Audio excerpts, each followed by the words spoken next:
Ну а теперь давайте приведем классический пример исследований самого Джона Уотсона. Вы знаете, Уотсон остроумный экспериментатор, но перед тем, как привести этот пример, я обязан, что-то сказать. Сейчас мы будем говорить о выработке реакции страха у маленького мальчика, ему 11 месяцев.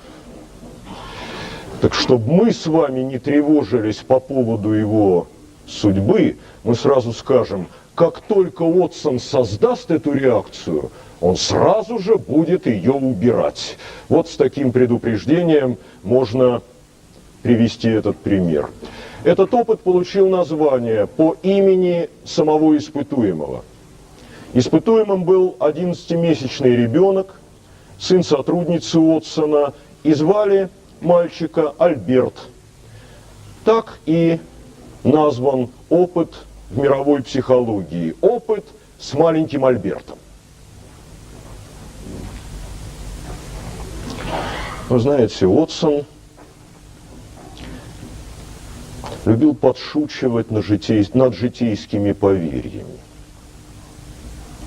Скажем, что вызывает страх? Темнота, высота, змеи там и так далее, и так далее. А Уотсон вначале решает определить, каковы безусловные стимулы, вызывающие реакцию страха. Кстати, заметим, Уотсон никогда не скажет «страх». А если скажет «страх», нужно иногда сокращать, редактировать слова, то страх у него обязательно будет в кавычках. Лучше говорить «реакция страха». К психике, и в частности к эмоциональной сфере, Уотсон не обращается. Для него реакция страха – это, скажем, дрожь, плач, характерные изменения позы, то есть набор двигательных реакций. Что вызывает такой набор? Уотсон проводит исследования и обнаруживает, что есть всего лишь два безусловных стимула для реакции страха. Это громкий звук и потеря опоры. Громкий звук и потеря опоры. Реально это был удар молоточком о железную наковаленку, резкий и неожиданный удар за спиной ребенка. Тот вздрогнул. А потеря опоры – это выдергивание матрасика. Вот два безусловных стимула для реакции страха. А далее Уотсон поступает так. Вот здесь тоже определенное, в хорошем смысле, озорство экспериментатора. Он говорит, а что мы любим, что нас привлекает, что привлекает маленьких детей? Не раз показано, маленьких детей, причем детей не только наших с вами, но и детенышей животных, привлекает все пушистое. И вот у маленького Альберта сложились очень хорошие отношения с одним зверьком, тоже испытуемым, но в другой соседней лаборатории. Если я назову этого зверька крысой, многие обидятся, мало ли что подумают, поэтому мы назовем вот такой пушистый зверек. Пушистый зверек, друг маленького Альберта. И именно этот зверек и стал условным стимулом.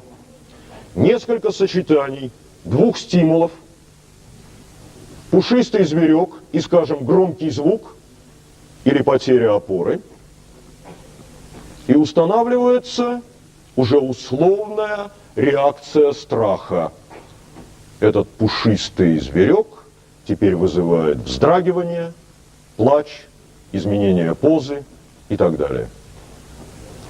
Причем, заметим, павловские закономерности, которые мы только что отметили, работают и здесь. Не только данный пушистый зверек вызывает страх. Страх вызывает все пушистое. Произошло обобщение.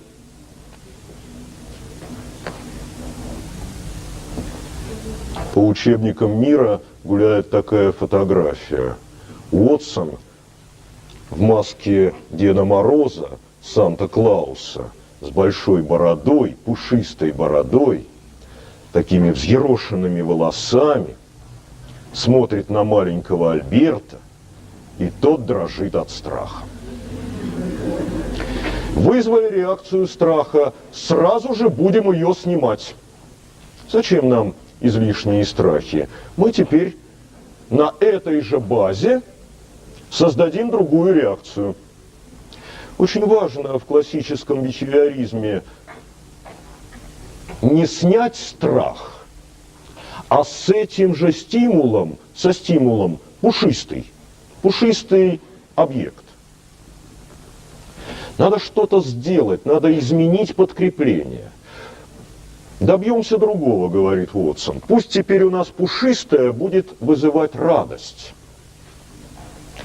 Но опять же, что такое радость по Уотсону? Это поведенческая реакция. Радость – это как раз расслабленное тело, такая мягкая улыбка, что является безусловным стимулом для радости. Мне кажется, Уотсона все легче и легче понять нам с вами. Безусловный стимул для радости – это прием пищи. Поел и рад, расслабился, улыбаюсь. Ведь речь идет в конце концов о маленьком ребенке. И тогда что надо делать? Будем внимательны. Пример забавен, но поучителен. Ребенок ест. А что его пугало, скажем, Уотсон делал так, что пугали вот эти пушистые предметы, или, скажем, уж это совсем интересно, аквариум с золотыми рыбками там вызывал страх в другом опыте.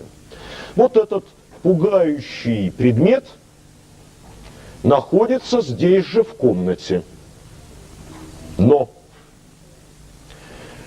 тут уже начинается умение экспериментатора. Он находится, скажем, на таком расстоянии,